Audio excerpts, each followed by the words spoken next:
Ito, ako sa maglilinis-linis po muna ako rito. Yan. Lahat yan nililinis ko. Inayos ko na ho yung damitan ko.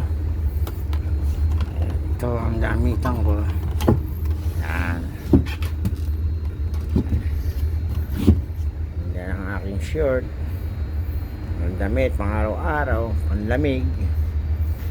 At medyas, mga brief, mga mask para sa mga init. Yan. Yan, nakaayos na po lahat yan. Pang araw-araw po nagamitan. Yan ang aking tuwalya, sombrero. Ito ang aking uniform, coverall. Able seaman po ako. Ito naman yung mga pang alis ko. Pag mag-shore leave, yung bag ko nandito. At yung life jacket. In case na meron kaming boat drill, fire. Saka meron akong immersion suit. Yan. Meron din akong personal rep. At wala pang laman. Kakarga pa natin yan.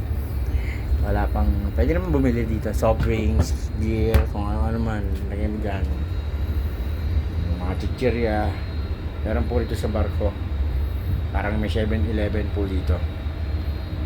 Yan. Basta naman yung pang duty ko sa bridge. Duty po ako ng 12 midnight to 4 a.m. Isang pasok ko naman kinabukasan 10 a.m. to 4 p.m. Bali nag-overtime po ako ng 2 hours sa umaga. Dinner time po namin dito 5 p.m. Bali 23 po kami rito. Lahat po kami. May kasama kaming Myanmar, dalawa, isang electrician tsaka isang second engineer. Nakasama ko na po yun sa ibang barko ko. So mga kosa, ito po yung hallway namin. Kita-kits na po nung mamaya dahil maglilinis po muna ako. Love you all, keep safety. Advance Merry Christmas.